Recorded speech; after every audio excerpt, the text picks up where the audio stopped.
Sir ಈ job security ಈಗ placement ಆಯಿತು, ಕಲಿಕೆ ಜೊತೆಗೆ ಕೌಶಲ್ಯ ಆಯಿತು. ಈಗ ಯಾವುದೋ ಕಂಪ್ನಿ ನಾಮಕಾವಸ್ಥೆ 1-2 ತಿಂಗಳು ತಗೊಂಡು ಆಮೇಲೆ ಬಿಡುವಂಥ ಆ ಥರದ್ದು ಇರ್ತದಲ್ಲ, ಅದಕ್ಕೆ ಏನು ಮಾಡ್ತಾರೆ? ಇಲ್ಲ, ಆ ರೀತಿ ನೋಡಿ, ಈ ಫ್ಲೈ ಬೈ ನೈಟ್ ಆಪ್ರೇಟರ್ಸ್ ಇದ್ದರೆ ಹಂಗಾಗುತ್ತೆ.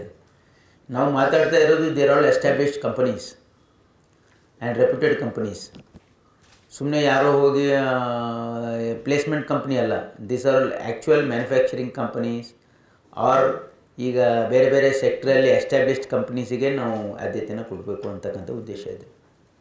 ಸರ್, ಈ ಹಿಂದಿನ ಸರ್ಕಾರದ ಅವಧಿಯಲ್ಲಿ ಒಂದು ಜಿಲ್ಲೆ ಒಂದು ಕೌಶಲ ಅಂತ ಒಂದು ಕಾರ್ಯಕ್ರಮ ಇತ್ತು. ಅದನ್ನೇನಾದರೂ ಮುಂದುವರಿಸೋ ಆಲೋಚನೆ ಇದೆಯಾ ಅಂತ ಸದ್ಯಕ್ಕೆ ಸ್ಟಾಪ್ ಆಗುತ್ತೆ? ಇಲ್ಲ, ಹಿಂದಿನ ಸರ್ಕಾರದಲ್ಲಿ ಅದು ಘೋಷಣೆ ಮಾಡಿದರು. ಬಟ್ ಯಾವ ಜಿಲ್ಲೆಯಲ್ಲಿ ಯಾವ ಕೌಶಲ್ಯಗೆ ಹೆಚ್ಚಿನ ಆದ್ಯತೆ ಅಂದರೆ ಅಲ್ಲಿ ಆಲ್ರೆಡಿ ಎಕ್ಸಿಸ್ಟಿಂಗ್ ಸ್ಕಿಲ್ಲೇ ಅದಕ್ಕೆ ಪ್ರೋತ್ಸಾಹ ಮಾಡಲೇಬೇಕಾಗುತ್ತೆ, ಯಾಕಂದ್ರೆ ದಟ್ ಈಸ್ ನ್ಯಾಚುರಲ್. ಬಟ್ ನಮ್ಮ ಫೋಕಸ್ ಏನಿರ್ತದೆ ಅಂತಂದರೆ, ನಾವು ಈಗಿರ್ತಕ್ಕಂಥ ಸಿಸ್ಟಮಲ್ಲಿ ಯಾರು ಇಲ್ಲಿ 2 ಗ್ರೂಪ್ ಆಫ್ ಪೀಪಲ್ ಇದ್ದಾರೆ. ಯಾರು 10th 12th ಡ್ರಾಪ್ಔಟ್ಸ್ ಇದ್ದಾರೆ ಭಾಳಷ್ಟು ದೊಡ್ಡ ಪ್ರಮಾಣದಲ್ಲಿ. ಅವ್ರಿಗೆ ಏನು ಮಾಡಬೇಕು ಅಂತಕ್ಕಂಥದ್ದು ಒಂದು ಆಲೋಚನೆ ಇದೆ. ಮತ್ತು ಯಾರು ಗ್ರ್ಯಾಜುಯೇಟ್ಸ್ ಇದ್ದಾರೆ, ಟೆಕ್ನಿಕಲ್ ಕೋರ್ಸಸ್ಸಲ್ಲಿ ಓದ್ತಕ್ಕಂಥವ್ರು ಇದ್ದಾರೆ, ಅವ್ರಿಗೇನು ಮಾಡಬೇಕು ಅಂತಕ್ಕಂಥದ್ದು ಇದೆ ಫೋಕಸ್ಸು. ಹಾಗಾಗಿ ನಾವು ಈಗ ಯಾರು ಗ್ರ್ಯಾಜುಯೇಟ್ಸ್ ಇದ್ದಾರೆ, ಯಾರು ಟೆಕ್ನಿಕಲ್ ಕೋರ್ಸಲ್ಲಿ ಓದ್ತಾ ಇದ್ದಾರೆ, ಅವ್ರ ಮೇಲೆ ಫೋಕಸ್ ಇದೆ. ಯಾಕಂದರೆ ದೀಸ್ ಆರ್ ಆಲ್ ಏನಂದರೆ ವೆಲ್ ಕ್ವಾಲಿಫೈಡ್. ಇವರಿಗೆ they can get A better stable jobs. ಈಗ ನೀವು ಹೇಳ್ತಾ ಇರೋದೇನೆಂದರೆ ದೀಸ್ ಆರ್ ಆಲ್ ಲೈಕ್ ಈಗ ನಿಮ್ಮ ಕಂಪ್ನೀಸಲ್ಲಿ ಫ್ಲಿಪ್ಕಾರ್ಟು ಆಮೇಲೆ ಇವೆಲ್ಲ ಡೆಲಿವರಿ ಕಂಪ್ನೀಸಲ್ಲಿ ಮಾಡ್ತಾರಲ್ಲ ಪಾಪ ಇವರು. ಬಟ್ ಅವ್ರಿಗೂ ಟ್ರೈನಿಂಗ್ ಕೊಟ್ಟು ಜಾಬ್ ಸೆಕ್ಯೂರಿಟಿ ಕೊಡಬೇಕು ಅಂತಕ್ಕಂಥದ್ದು ಕೂಡ ಇದೆ. ಬಟ್ ಇಲ್ಲಿ ನಾವು at least we should take care of proper ಅವರಿಗೆ ಕ್ವಾಲಿಫೈಡ್ ಇದ್ದವರಿಗೆ ಅಪ್ರಾಪ್ರಿಯೇಟ್ ಜಾಬ್ಸ್ಗೆ ನಾವು ಪ್ರಯತ್ನ ಸರ್ಕಾರದಿರುತ್ತೆ. ಅಲ್ಲ ಸರ್, ನಮ್ಮದು ಆ್ಯಕ್ಚುಲು ಅಗ್ರಿ ಬೇಸ್ಡ್. ಕರೆಕ್ಟ್. ಇದೆಲ್ಲ ಆ ಕಡೆ ವಿಮುಖ ಮಾಡಿಬಿಟ್ರೆ ಅಗ್ರಿ ಕಡೆ ಸ್ವಲ್ಪ ಒಲವು ಕಡಿಮೆ ಆಗಲ್ಲ. ಅದಕ್ಕೂ ಕೂಡ ಒಂದು ಸೆಕ್ಯೂರಿಟಿ ಕೊಡುವಂಥ. ಈಗ ಒಂದು ಮಾತು ಹೇಳ ನಿಮಗೆ, ನಾವು ಅಗ್ರಿಕಲ್ಚರ್ ಫ್ಯಾಮಿಲಿಯಿಂದ ಬಂದವನು. Basically we are agriculturist. May be we have become doctor by profession and education. ಈಗ ಅಗ್ರಿಕಲ್ಚರ್ ಹೇಗಾಗಿದೆ ಅಂತಂದರೆ, ಈಗ ಕೃಷಿ ಖಂಡಿತವಾಗಿಯೂ ಕೂಡ ನಮ್ಮ ದೇಶದಲ್ಲಿ ನಾವು ಕೃಷಿ ಪ್ರಧಾನ ದೇಶ ಇದೆ. ಆದರೆ ಅಗ್ರಿಕಲ್ಚರ್ ಇಸ್ ನಾಟ್ ವಯಬಲ್ ನಾವು. ನೀವು ನೋಡಿದರೆ ಈಗ ಅಗ್ರಿಕಲ್ಚರಲ್ಲಿ ಭಾಳಷ್ಟು ಜನ ಅವಶ್ಯಕತೆಗಿಂತ ಜಾಸ್ತಿ ಜನ ತೊಡಗಿದ್ದಾರೆ ಅಗ್ರಿಕಲ್ಚರಲ್ಲಿ ಅಂತಕ್ಕಂಥದ್ದು ಇದೆ. ವಿ ನೀಡ್ ಟು ಟೇಕ್ ಅಂದರೆ ನಮ್ಮ contribution of agriculture to the economy is less, but the manpower being indulged in agriculture is more. So we need to take out people out of agriculture and employ or divert them somewhere else. ಇಲ್ಲ ಅಂದರೆ ಈಗೇನಾಗ್ತದೆ, ನಮ್ಮ input ಜಾಸ್ತಿ ಆಗುತ್ತೆ, but ಅದ್ರ income ಕಮ್ಮಿ ಆದರೆ ಸಸ್ಟೆನೆನ್ಸು ಕಷ್ಟ ಆಗುತ್ತೆ. ಅದಕ್ಕೆ ಸದ್ಯಕ್ಕೆ ಅಗ್ರಿಕಲ್ಚರ್ಗೆ ಏನು ತೊಂದರೆ ಆಗಲ್ಲ. ಗ್ರಾಮೀಣ ಪ್ರದೇಶದಲ್ಲಿ ನಮ್ಮ ಲ್ಯಾಂಡ್ ಹೋಲ್ಡಿಂಗು ಕೂಡ ಕಮ್ಮಿ ಆಗಿದೆ. ಹಾಗಾಗಿ ಇವತ್ತು ಹಳ್ಳಿಗಳಲ್ಲಿ ಇದ್ದು ಕೃಷಿ ಮಾಡ್ತಕ್ಕಂಥವ್ರ ಸಂಖ್ಯೆ ಕಮ್ಮಿ ಆಗ್ತಾ ಇದೆ. ಬಟ್ ನಮಗೆ ಅಲ್ಲಿರೋರು ಯಾರು ಮಾಡ್ತಾ ಇದ್ದಾರಲ್ಲ, ಅಂದರೆ ನಮ್ಮ ಮೆಕ್ಯಾನೈಸೇಷನ್ ಇಂಪ್ರೂವ್ ಆಗಿದೆ.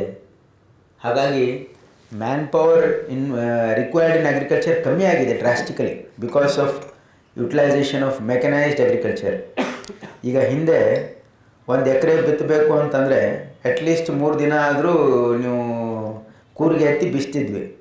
ಈಗ 1 ದಿನದಲ್ಲಿ 30 ಎಕರೆ ಬಿತ್ಬೋದು ಟ್ರ್ಯಾಕ್ಟ್ರಲ್ಲಿ. So like that agriculture intensive, ಈಗ ಮೆಕ್ಯಾನೈಸ್ಡ್ ಇಂಟೆನ್ಸಿವ್ ಆಗಿದ್ದರಿಂದ ಅಷ್ಟು ಜನರ ಅವಶ್ಯಕತೆ ಅಗ್ರಿಕಲ್ಚರಲ್ಲಿ ಇಲ್ಲ ಅಂತಕ್ಕಂಥ ನನ್ನ ಭಾವನೆ. That is true. You see, food production has not come down. ಈಗೇನಾಗಿದೆ, ನಮ್ಮ ರೈತರಿಗೆ ಅಪ್ರಾಪ್ರಿಯೇಟು ಅವರಿಗೆ ರೆನ್ಯುಮರೇಷನ್ ಸಿಗ್ತಾ ಇಲ್ಲ. That is a issue. ಆದರೆ ನಾವು ಫುಡ್ ಪ್ರೊಡಕ್ಷನ್ ಎಲ್ಲೂ ಕಮ್ಮಿ ಆಗಿಲ್ಲ. ನಾವು food production is being maintained. ಜೀವನೋಪಾಯ ಮಿಷನ್ ಕೂಡ ತಮ್ಮ ವ್ಯಾಪ್ತಿಗೆ ಬರುತ್ತೆ. ಹೌದು, ಒಂದಷ್ಟು ಈ ಸ್ವಸಹಾಯ ಸಂಘಗಳ ಅಭಿವೃದ್ಧಿ. ಕರೆಕ್ಟ್. ಈಗಾಗಲೇ ಮತ್ತೆ ಮಾಲ್ಗಳನ್ನು ಸ್ಥಾಪನೆ ಮಾಡಬೇಕು ಅನ್ನೋದು ಒಂದು ಮೇಜರ್ ಇಲ್ಲ, ಒಂದು ಕಾನ್ಸೆಪ್ಟ್ ಇದೆ ಮಾರ್ಕೆಟಿಂಗಿಗೆ. ಮಾಲ್ ಅಂತಂದರೆ ಈಗ ನಮ್ಮ ಏನು ಸ್ವಸಹಾಯ ಗುಂಪುಗಳಿವೆ ಅದಕ್ಕೆ ಮಾರ್ಕೆಟನ್ನು ಪ್ರೊವೈಡ್ ಮಾಡೋದಕ್ಕೆ this is one of the measures they will bin thought of. ಈಗ ನಿಮ್ಮ ಮಾಲ್ ಅಂದರೆ ನಾಟ್ ಇನ್ ಬಿಗ್ ಇನ್ಫ್ರಾಸ್ಟ್ರಕ್ಚರು, ನೀವು ಹೈರ್ ಮಾಡಿ ಅಲ್ಲಿ ನಡೆಸ್ತಕ್ಕಂಥದ್ದಕ್ಕೆ, ರೆಂಟಲ್ಲಿ ತೊಗೊಂಡು ಮಾಡೋಂಥದ್ದಕ್ಕೆ, ಮತ್ತು ಅಲ್ಲಿ ಗ್ರಾಮೀಣ ಸಂತೆ ಅಂತ ಮಾಡ್ತೀವಿ, ಅಥವಾ ಇಲ್ಲಿ ಜಾತ್ರೆಗಳಲ್ಲಿ ಅಲ್ಲಿ ಸ್ಟಾಲ್ ಹಾಕ್ತಕ್ಕಂಥದ್ದು, ಸರಸ್ ಮೇಳ ಮಾಡ್ತಕ್ಕಂಥದ್ದು, ಇವೆಲ್ಲ this is an attempt to provide a market to all the self help groups which are involved in ಈಗ ಲೋಕಲ್ ಕಲೆಗಳಲ್ಲಿ, ಆಮೇಲೆ ಅದು ಯಾವುದೇ ಪ್ರೊಡಕ್ಷನಲ್ಲಿ ಆಗಿರ್ಬೋದು, for improvement of their income, ಅದಕ್ಕೆ ಒಂದು ಮಾರ್ಕೆಟ್ ಪ್ರೊವೈಡ್ ಮಾಡಬೇಕು ಅಂತಕ್ಕಂಥದ್ದು ಕೂಡ ಇದೆ.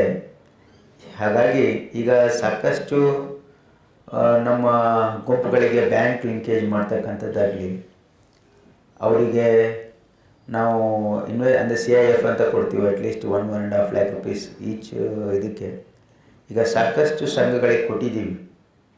ಬಟ್ ಇನ್ನೂ ಕೆಲವೊಂದು ಕೊಡಬೇಕಾಗಿರ್ತಕ್ಕಂಥ ಅವಶ್ಯಕತೆ ಇದೆ.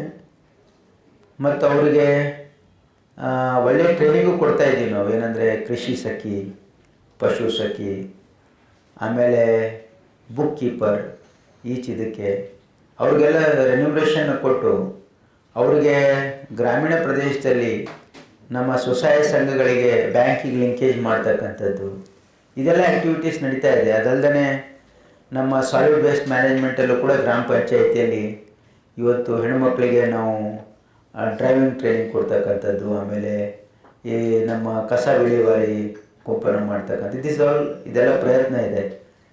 ಈಗ ನಾವು ಜೀವನೋಪಾಯ ಅಂದರೆ ನಮ್ಮ ವಿಶೇಷವಾಗಿ ನಮ್ಮ ಫೋಕಸ್ಸು ಈಗ ಅವರ ಇನ್ಕಮನ್ನೇ ಇನ್ಕ್ರೀಸ್ ಮಾಡೋದು. ಹಾಗಾಗಿ ನಾವು ಸ್ವಸಹಾಯ ಗುಂಪುಗಳ ಮುಖಾಂತರ ಅವರ ಆದಾಯ ಹೆಚ್ಚು ಮಾಡಲಿಕ್ಕೆ ಏನೆಲ್ಲ ಕಾರ್ಯಕ್ರಮ ಮಾಡಬೇಕು ಅದನ್ನು ಪ್ರಯತ್ನ ಮಾಡ್ತಾ ಇದ್ದೀವಿ. ಈ ಮಾಲ್ಗಳು ವಿಚಾರ ಬಂತಲ್ಲ ಸರ್, ಈ ತಾವು ಹೇಳ್ದಂಗೆ ಅದು ಸ್ಮಾಲ್ ಮಾರ್ಕೆಟ್ಸ್ ಅಂತ ಅಂದ್ಕೊಂಡ್ರೆ, ಸೊ ಅದು ಯಾವಾಗ ಸ್ಥಾಪನೆ ಆಗ್ಬೋದು, ಅದು ಯಾವ ಪ್ರಮಾಣದಲ್ಲಿ ಇರುತ್ತೆ ಸರ್? ಇಲ್ಲ, ನಾವು ಈಗಾಗಲೇ an attempt is going on. ಈಗೆಲ್ಲ ರೈಲ್ವೆ ಸ್ಟೇಷನ್ಗಳಲ್ಲಿ we are taking stalls. Okay, ನಾವು ತೊಗೊಂಡು ಅವರಿಗೆ on rotation we are giving it to different group of self help groups. ಹಾಗೆ ನಾವು ಎಲ್ಲೆಲ್ಲಿ ಎಫೆಕ್ಟಿವ್ ಆಗಿ ಮಾಡಲಿಕ್ಕೆ ಸಾಧ್ಯ ಇದೆ ಮಾಲ್ಸು ಕೂಡ ಮಾಡ್ತಕ್ಕಂಥದ್ದಕ್ಕೆ ಪ್ಲ್ಯಾನ್ ಹಾಕ್ಕೊಂಡಿದ್ದೀವಿ. Will do it. ಈ ರಾಜ್ಯದಲ್ಲಿ ಸುಮಾರು 12 ಕೈಗಾರಿಕಾ ತರಬೇತಿ ಸಂಸ್ಥೆಗಳಿವೆ. ಅದನ್ನ ಡೆವಲಪ್ಮೆಂಟ್ ದೃಷ್ಟಿಯಿಂದ ಏನಾದರೂ ಯಾವುದು ಕೈಗಾರಿಕಾ ತರಬೇತಿ ಸಂಸ್ಥೆ ನೋಡಿ, ನಮ್ಮ ಹತ್ರ 270 ಸರ್ಕಾರಿ ITI ಕಾಲೇಜ್ಗಳಿವೆ. ಅದರಲ್ಲಿ ಸುಮಾರು 150 ITIಗಳನ್ನು ನಾವು ಉದ್ಯೋಗ ಒಂದು ಕಾರ್ಯಕ್ರಮದಲ್ಲಿ ಅದನ್ನು ಉನ್ನತಗೊಳಿಸಿದ್ದೀವಿ. ಅಂದರೆ ಅಲ್ಲಿ ಇಂಪ್ರೂವ್ಮೆಂಟ್ ಅಂದರೆ ಟಾಟಾ ಟೆಕ್ನಾಲಜೀಸು ಅವರು ಒಂದು ಸಹಭಾಗಿತ್ವದಲ್ಲಿ ಅದನ್ನು ಮೇಲ್ದರ್ಜೆಗೇರಿಸಿದ್ದೀವಿ.